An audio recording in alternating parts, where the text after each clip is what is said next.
Boa noite a todos, boa noite, meus irmãos, boa noite aos companheiros da SEAC, aos convidados, boa noite ao pessoal da internet. Somos a SEAC, Sociedade Espírita Amor e Caridade, em Engenho Pequeno, São Gonçalo. Estamos desde o início dessa pandemia, essa reclusão, trabalhando via chat, via internet, para não deixar de levar mensagem do Evangelho aos nossos companheiros, né, que nos assistem há tanto tempo. Então, vamos nos preparar para a nossa prece, né, da noite de hoje, e vamos entrar em sintonia com a espiritualidade maior, pedindo a Deus, nosso Pai, que nos ampare neste momento, nos envolvendo com o seu amor, com a sua luz, a sua fraternidade, o nosso irmão maior, Mestre Jesus, que seja sempre o nosso caminho.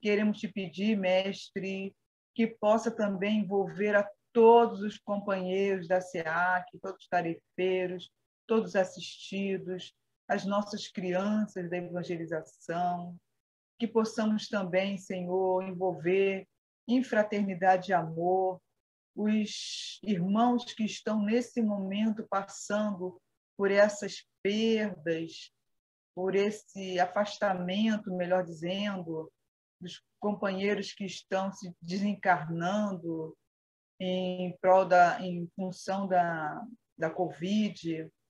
Envolva a todos que estão buscando ajuda médica, dê muita luz, muita força, coragem, bom ânimo a esses companheiros e seus familiares. Queremos te pedir também pelos dirigentes do nosso país e do mundo, que sejam envolvidos em vibrações de paz, de amor, de sabedoria, que possam fazer o melhor em benefício da humanidade. E assim, Senhor, queremos agradecer por toda a oportunidade, por toda a ajuda, por todo o amparo, toda a proteção. E pedimos a tua permissão para darmos início aos estudos desta noite, do teu Evangelho, da tua palavra. Muito obrigado, que assim seja, graças a Deus. Muito bem, meus irmãos, hoje nós iremos abordar um texto do livro Jesus no Lar, capítulo 35, do Espírito Neio Lúcio, cujo título é Necessidade de Entendimento. Esse livro psicografado por Chico Xavier. E o texto cita o seguinte: um companheiro trazia ao culto evangélico enorme expressão de abatimento. Ante as indagações fraternas do Senhor, esclareceu que fora rudemente tratado na via pública. Vários devedores, por ele convidados a pagamento, responderam com a ingratidão e grosseria. Não se internou Cristo através da consolação individual, mas, exortando evidentemente todos os companheiros, narrou benevolente. Um grande explicador do texto de Jó possuía singulares disposições para o serviço de compreensão e da bondade. E talvez por isso organizou uma escola em que pontificava com indiscutível sabedoria, amparando, certa ocasião, um aprendiz que, irrequieto, frequentes vezes se lamuriavam de maus tratos que recebia na praça pública. Saiu pacientemente, em companhia do discípulo, pelas ruas de Jerusalém, explorando esmolas para determinados serviços do templo. A maioria dos transeuntes doava ou negava com indiferença, mas numa esquina movimentada, um homem vigoroso respondeu-lhes a rogativa com aspereza e zombaria. O mestre tomou o aprendiz pela mão e ambos o seguiram cuidadosos. Não andaram muito tempo e viram-no cair no solo ralado de dor violenta, provocando socorro geral. Verificaram em breve que o irmão irritado sofria de cólicas mortais. Demandaram adiante quando foram defrontados por um cavalheiro que nem se dignou a responder-lhes a súplica, endereçando-lhes tão somente um olhar rancoroso e duro. Orientador e tutelado acompanhavam-lhe os passos e, quando a estranha personagem alcançou o domicílio que lhe era próprio, repararam que compacto grupo de pessoas chorosas o aguardava.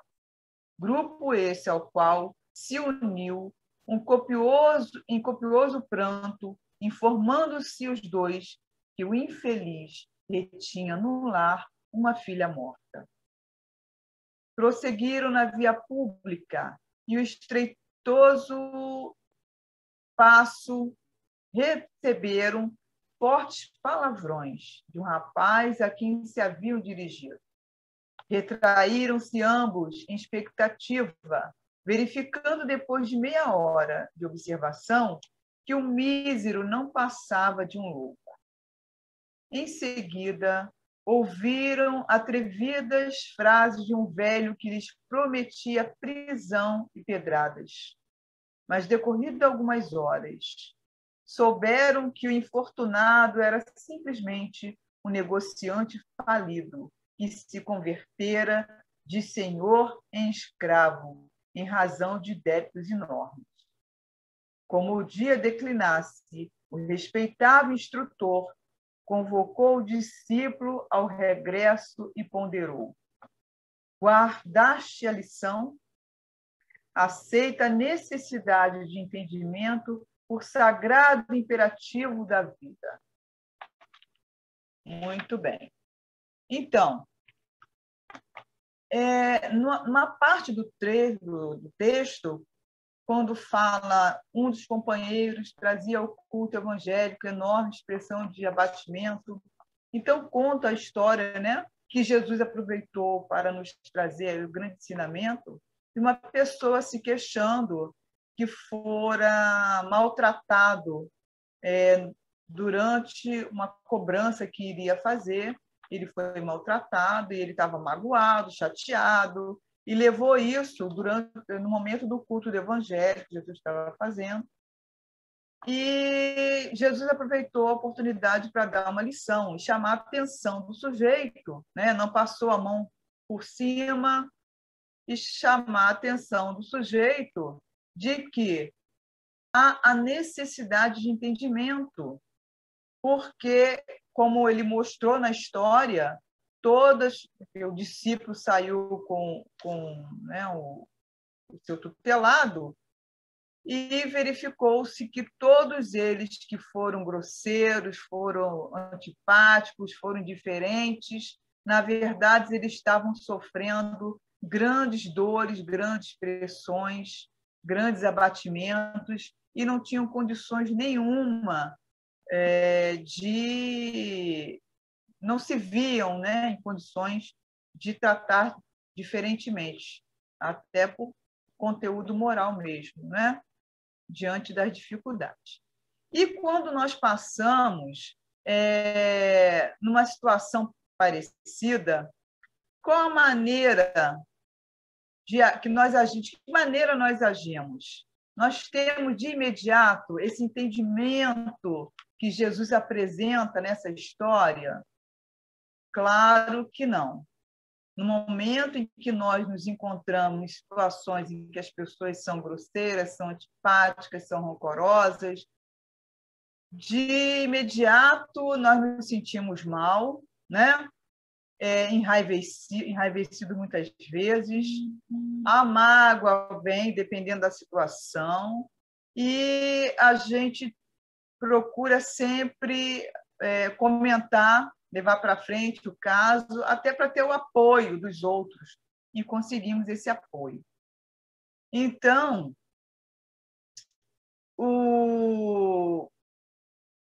nós levamos isso para frente falando mal, óbvio, né? Quando nós não respondemos à altura, tipo, bateu, levou, né? Por quê? Por que a gente ainda age dessa forma? Porque a nossa natureza ainda é muito ruim, muito inferior. Precisamos caminhar muito para nos educarmos. É questão de educação. Então,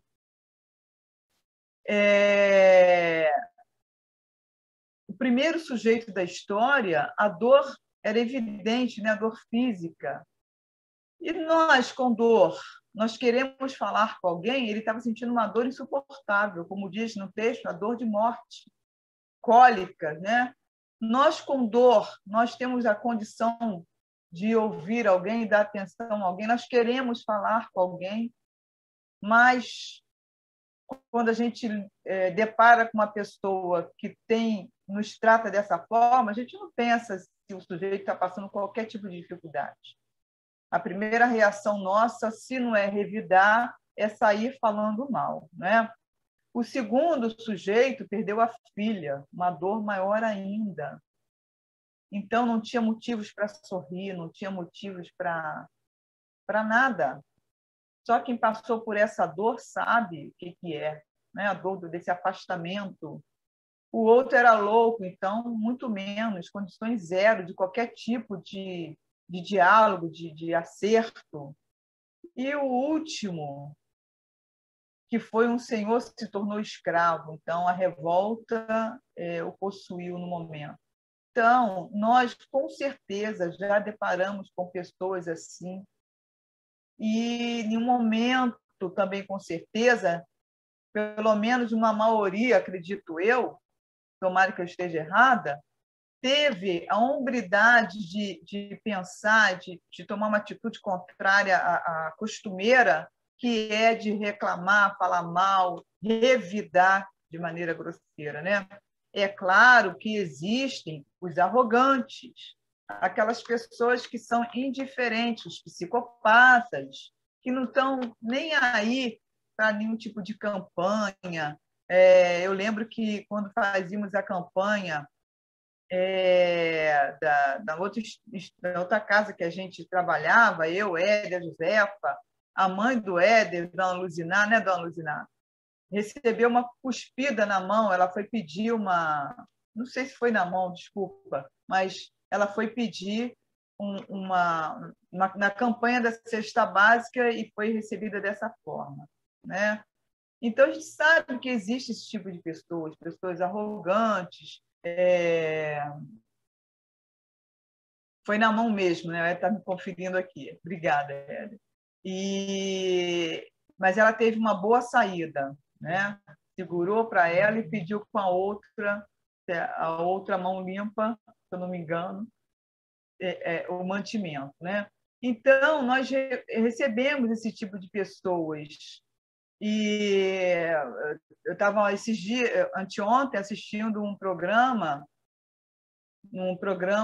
que contava a história de uma médica do segundo ano de medicina. Ela era uma estudante ainda, já estava praticando no hospital, e ela recebeu uma moça de 20 anos que foi atropelada. E essa moça estava sentindo dor no pescoço, depois começou a sentir formigamento na ponta dos dedos.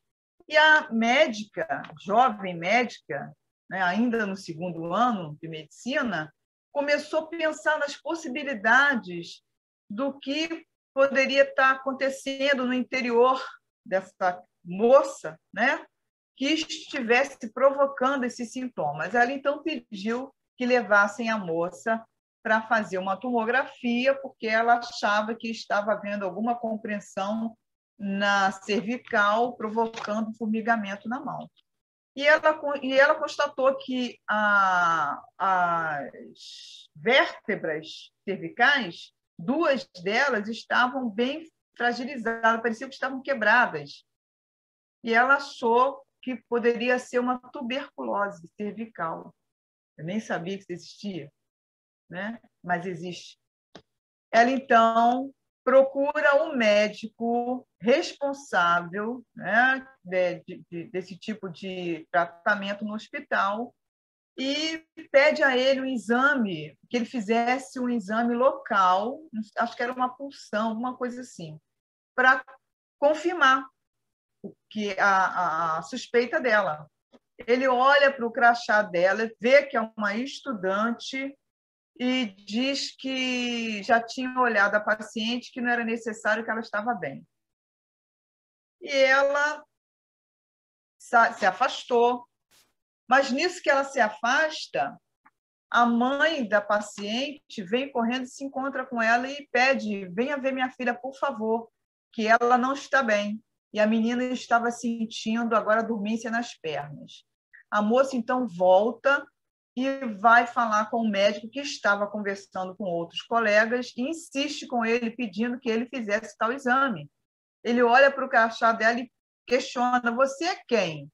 Você não é uma estudante? Quer dizer, tentando diminuí-la na frente dos demais. Eu já disse que ela está bem. Aí ela fala: mas, doutor, ela está sentindo dormência. Ela não está bem. A dormência está tomando conta do corpo dela. Eu só peço que o senhor olhe por ela, porque ela só tem 20 anos. Se ela não ficar tetraplégica, ela vai morrer, porque ela ainda tinha suspeita do acidente. E ele, então, resolve, quando a mãe junto, ele resolve ver, e, de fato, ele vai, faz o exame e constata tuberculose na coluna da menina. Ela ficou feliz da vida por ter salvo essa moça, né? Quer dizer, tratou e ela mostrou para ele que ele, apesar de ser uma aluna e ele uma pessoa já de anos no hospital, ele não era Deus, né? Que ele, quer dizer, ela de uma certa forma se impôs e conquistou o respeito desse médico. Então, nós vamos sim encontrar pessoas arrogantes em todo momento da nossa vida, né? Mas nós aí teremos que tentar sempre agir com todos da maneira como Jesus ensinou. Sempre tentando ver também no arrogante que ele é uma pessoa em dificuldades morais. Se alguém nos tratar com arrogância, o problema não é nosso, é do outro, né? Agora, a partir desse estudo, nós não podemos continuar agindo ou reagindo da mesma forma, porque nós estamos vendo da necessidade do entendimento. Aí eu estava vendo também uma entrevista com um professor que eu achei fantástico. Ele, os primeiros alunos, quando chegavam, né, ginásio, as primeiras aquelas matérias que as pessoas não estão acostumadas, coisa nova, difícil, ele era um professor de matemática, lá em São Paulo. Ele é um professor de matemática de São Paulo, o nome dele é Maurício, parece. Mauro. Então, quando chegam esses alunos que trazem essas grandes dificuldades, o medo, e começam já com erros, né? Não conseguem avançar, a primeira coisa que ele fala para eles: calma, gente, é assim mesmo, essa dificuldade é normal, não tenham medo, respeitem a vocês mesmos, né? Não tenham medo de insistir. O importante é que vocês não desistam na primeira dificuldade. Então, ele sempre orienta os seus alunos desta maneira, porque ele já passou por isso. E ele sabe que se esses alunos sempre encontrarem essa dificuldade e não tiverem um estímulo diferente, muitos vão desistir. Muitos desistem. Né? A primeira dificuldade sai fora. E ele não quer, a intenção dele não é essa, não é impor o conhecimento dele, não é esmagar os alunos com a sua sabedoria, com o seu conteúdo, com o seu conhecimento. Então, ele deixa bem claro que, primeiro, nos primeiros momentos, eles vão aprendendo devagarinho. O que não souber hoje, amanhã você vai ter a chance de repetir para aprender mais. E assim ele consegue manter esses alunos. E também ele explicou, é claro que eu não vou ter esse tratamento, os 4 anos de curso que eles vão ter comigo, com a minha matéria, eu vou, conforme vai passando o tempo, eu vou apertando, até porque eles não vão ter esse tratamento quando se formarem, quando forem procurar trabalho, eles vão ter que ter autonomia. Né? Mas eu achei fantástico, por quê? Ele é motivacional e respeita, ele tem o entendimento da necessidade, da diferença de cada um, diferença entre cada aluno. Somos pessoas diferentes, a gente vê gêmeos totalmente diferentes, idênticos no rosto, né? Mas gostos diferentes, personalidade diferente, porque são espíritos diferentes. Então, não tem como a gente usar da mesma medida com todo mundo. Não existe isso. Nós precisamos. A gente vê numa família grande, eu que tenho 9 irmãos, minha família é grande, graças a Deus, somos totalmente diferentes um do outro.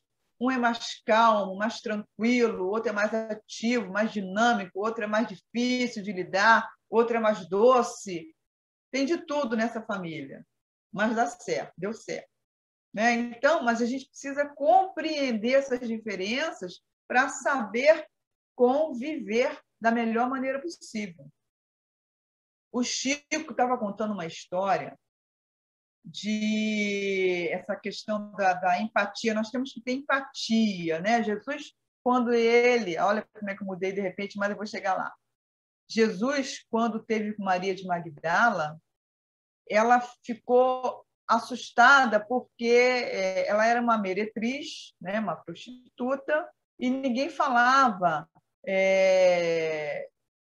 Ela, enfim, era desrespeitada, né? Ela era uma pessoa que não podia estar em qualquer lugar. E Jesus vem com o maior amor falar com ela, maior carinho, e ela questiona: Senhor, o Senhor falando comigo, o Senhor sabe quem eu sou?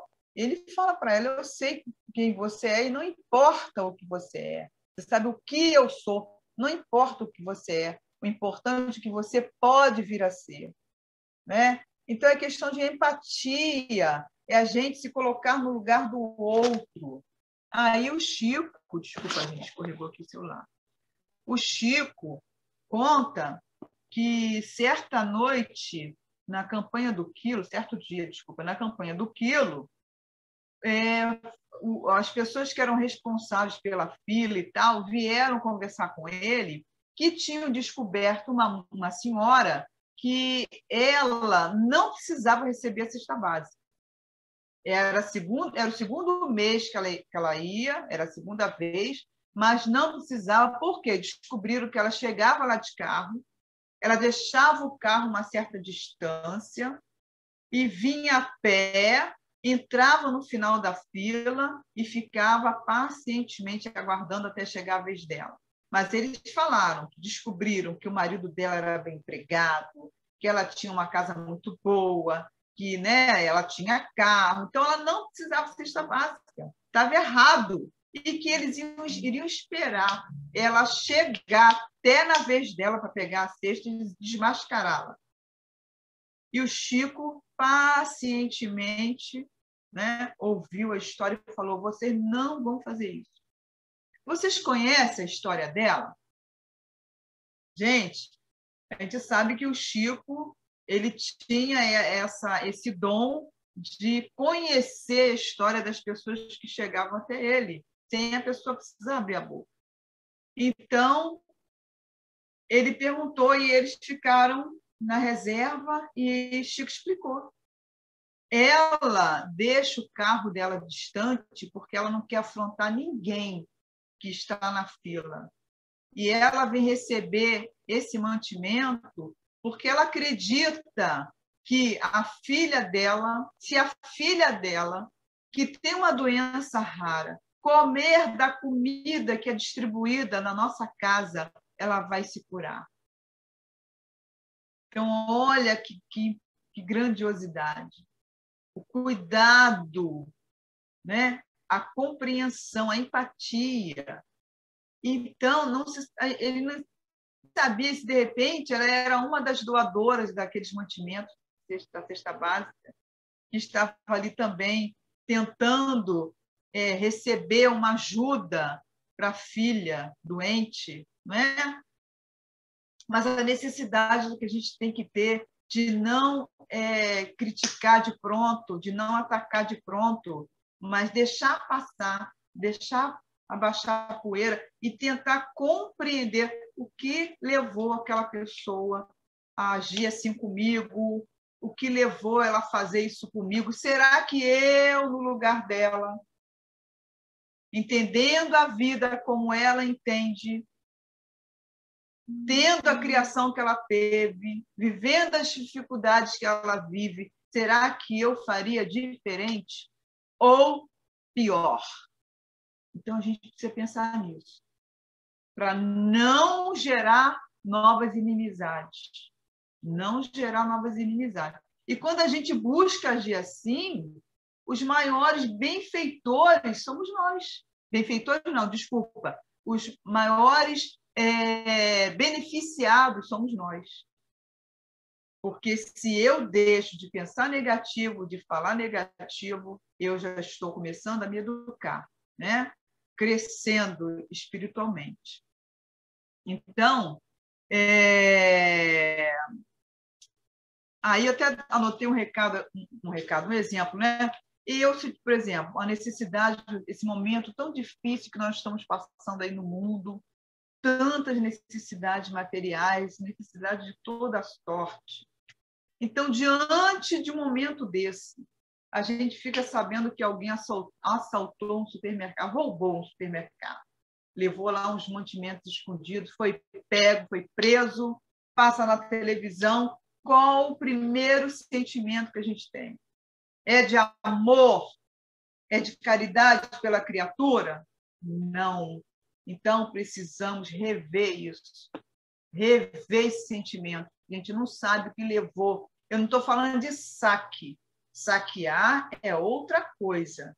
A pessoa, quando vai saquear, ela geralmente vai saquear o que tem de mais caro, televisão, vamos dizer, não vamos falar de mercado, vamos falar de uma loja, né? Vai saquear televisão, som, enfim, coisas que não tem nada a ver.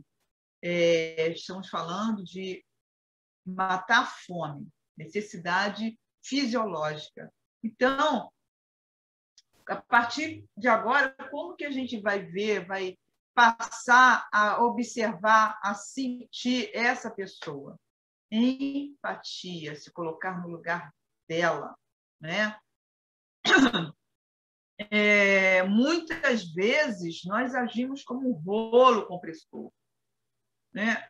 Passamos por cima, agimos com preconceito mesmo, passamos por cima, a gente não quer saber do sentimento do outro, a gente não quer saber da história do outro, da dificuldade do outro, né? O barato é ter o que comentar, gente. É incrível como as pessoas sentem prazer em dar uma notícia ruim.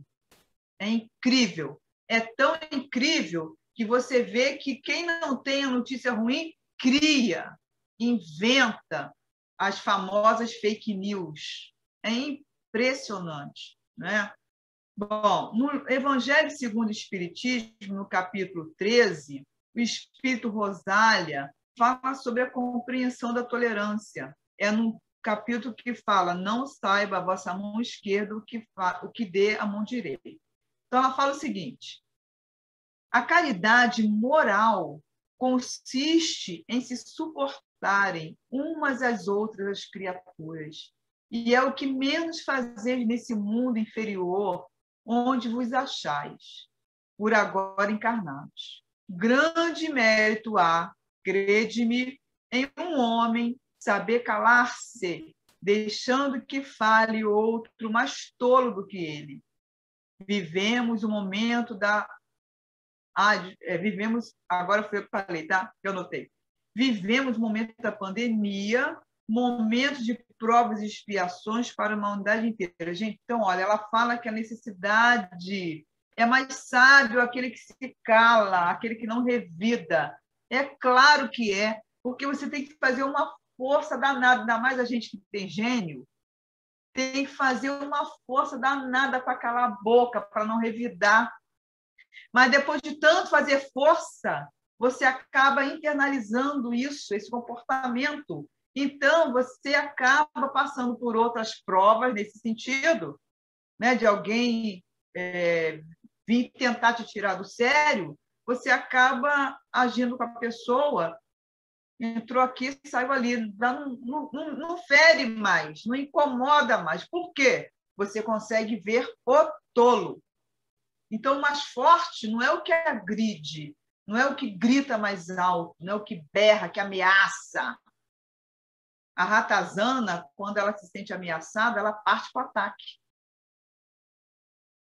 Claro, porque não tem onde sair, está encurralada, ela vai atacar. É assim. Agora, o mais forte é aquele que consegue se manter no equilíbrio e deixar o tolo falar, né? A caridade moral é a mais difícil das caridades. A gente tem a caridade da distribuição de cesta básica, doar roupa, doar comida, babá, babá. Mas a moral é a mais difícil, porque mexe com o nosso foro íntimo, mexe com a gente. Então, você se calar numa contenda, numa discussão, é difícil, mas é caridade, né? Até que o outro se toque e dali nada vai sair. Então, e é difícil da gente tentar, porque a gente está acostumada sempre a nadar na direção contrária dessa caridade moral. E é a que mais tem peso para... anotei assim, olha, é a caridade de maior peso para quem a pratica para a sua ascensão espiritual. Claro, porque eu me educo quando eu pratico essa caridade moral. Então, com isso, eu vou evoluir, óbvio. É a mais difícil de ser praticada devido à nossa natureza inferior e é a que a mais nos eleva quando a gente consegue internalizar, quando a gente consegue adquirir essa prática, essa virtude, a virtude do calar-se, do ouvir, né? Então, neste momento de pandemia, Deus é tão sábio que nós sabemos que no grupo familiar estão aqueles que precisam se acertar. Sem chance de errar, 99,9% do grupo familiar são espíritos comprometidos uns com os outros, inimigos do passado, devedores, cobradores, tem de tudo. Por isso que nem todos os lares vivem em perfeita harmonia. No Dia Internacional da Mulher, né, foi no dia anteontem, dia 8, foi levantado, foi falado na televisão que a polícia estava fazendo indo em busca de pessoas que ameaçaram as mulheres. Eu não posso dizer que foram só homens, não sei, mas a grande maioria, homens, que ameaçaram as mulheres de alguma forma. Ameaça física, ameaça psicológica, ameaça moral,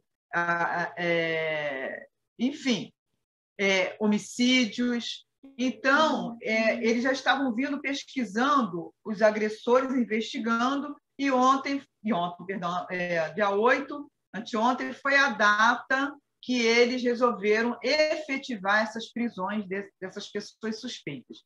Foram 700 presos, né? Não sei se isso foi um montante, não lembro se foi num determinado estado, se foi no Brasil todo, não lembro.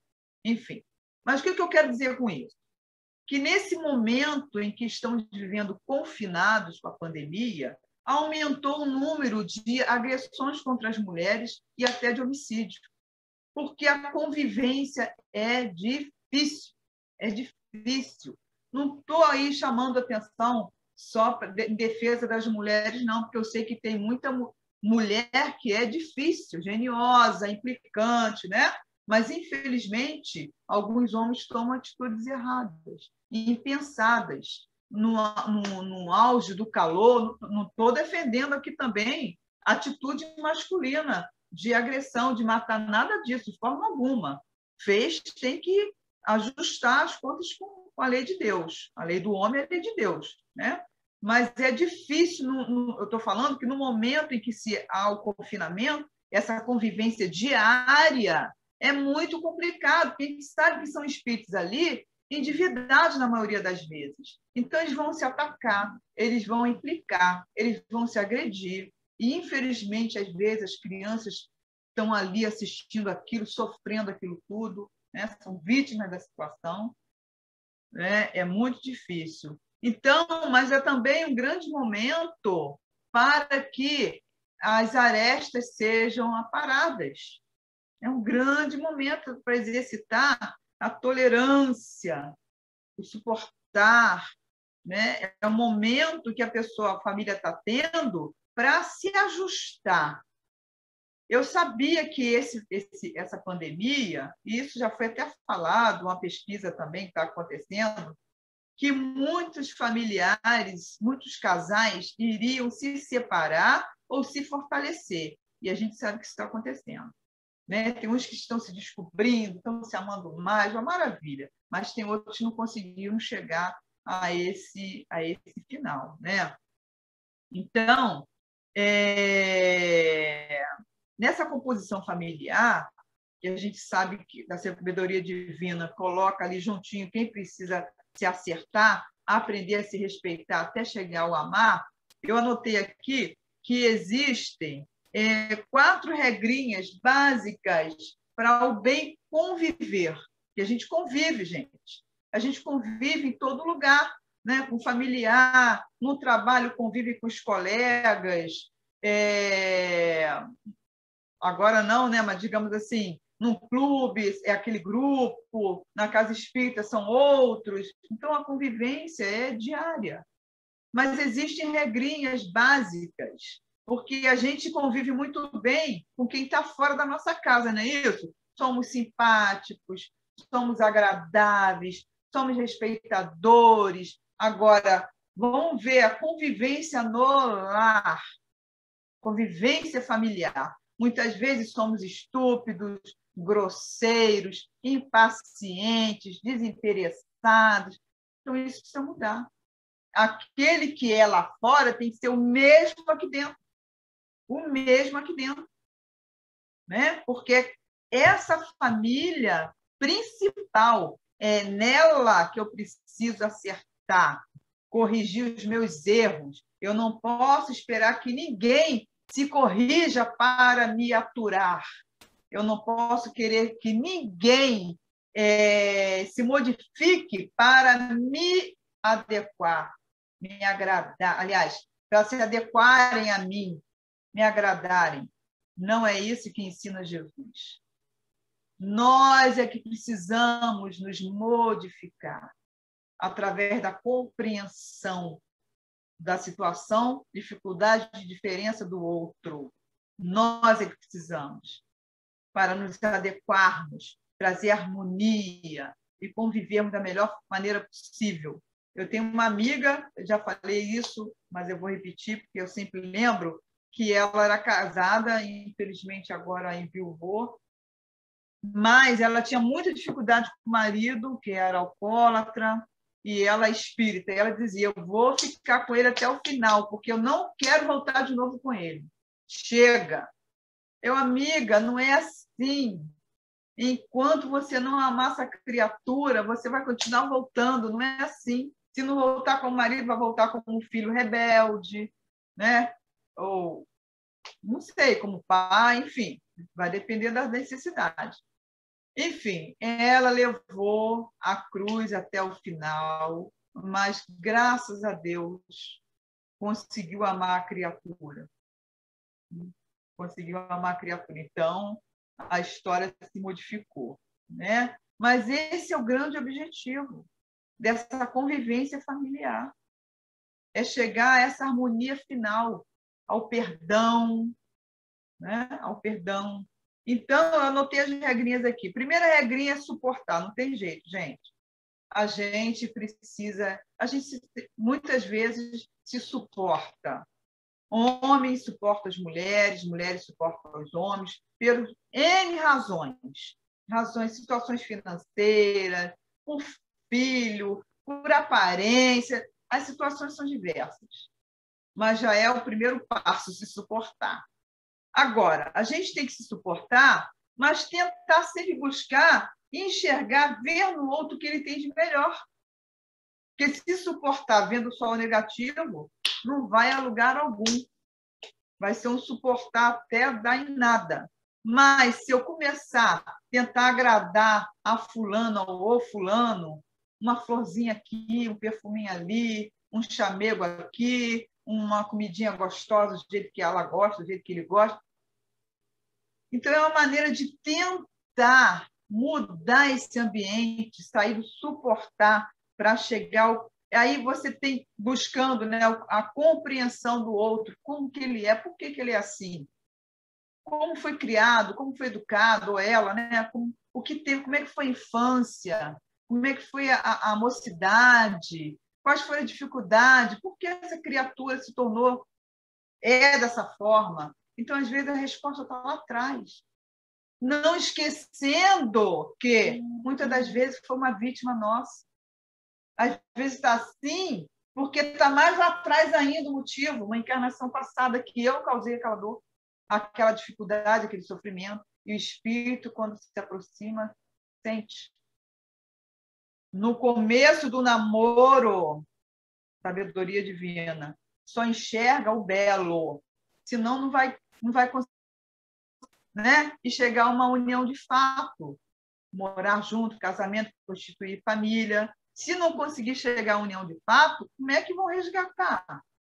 Por isso que Deus permite que o outro só enxergue o melhor vestido, o melhor sorriso, o melhor cabelo, só sinta o melhor perfume, para poder existir, né? Se formar a família e resgatar os débitos do passado. Então, às vezes, o outro é ruim para mim por culpa minha.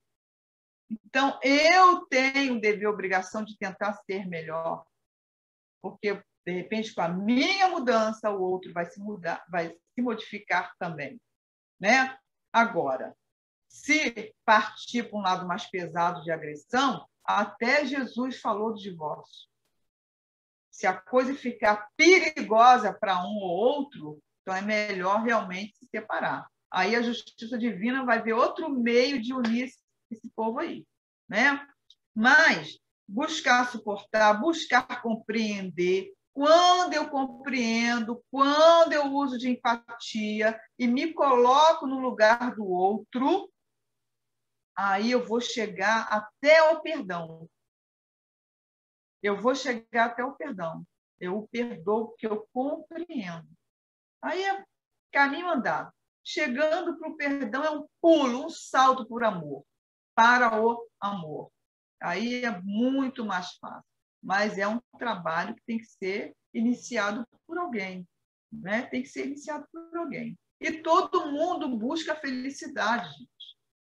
Todo mundo. A felicidade é para um, né? Também assim, a compreensão sobre o que é felicidade. Um pode dizer que a felicidade para mim é estar com meus amigos, felicidade para mim é passear, a felicidade para mim vai ser a minha festa de 15 anos, né? Eu me sinto feliz quando eu estou com a minha família, felicidade para mim é ter um emprego que me dê um bom salário, e depende, mas todo mundo busca a tal da felicidade. E essa convivência com o difícil é difícil de ter uma felicidade. Mas aí lembrando da Rosália, o Espírito, lá no Evangelho segundo o Espiritismo, no capítulo 13, que falou sobre a necessidade. Grande mérito há, crede-me, em um homem saber calar-se, deixando que fale outro mais tolo do que ele. Quer dizer, num grupo familiar, onde existe aquela pessoa mais difícil, é também uma grande oportunidade do familiar exercer a tolerância, exercer a paciência, e com isso aquele que está exercendo, se esforçando, lutando consigo mesmo, vai melhorando e deixando o tolo falar. O tolo ou a tola achar que está por cima, que ganhou a briga, ganhou a discussão. Aí, um mestre, eu busquei isso aqui na internet, achei muito bom, estava com o seu tutelado quando esse perguntou: mestre, qual o segredo da felicidade? Aí o mestre respondeu: não discutir com idiotas. E o tutelado dele pensou e retrucou: não concordo que seja esse segredo. E o mestre sabiamente devolveu a resposta: você tem razão. Ele vai perder tempo discutindo com uma pessoa que discorda com ele, o mestre, fez uma pergunta sabendo que ele tinha todo um conhecimento, todo um conteúdo, todo um preparo. Vai perder tempo discutindo? Não, você tem razão. Né? Para quê? Quando um não quer, dois não brigam. Não é isso mesmo? Então, gente, para a gente buscar essa mudança, esse crescimento, a gente precisa se conhecer. Já não dizia na questão...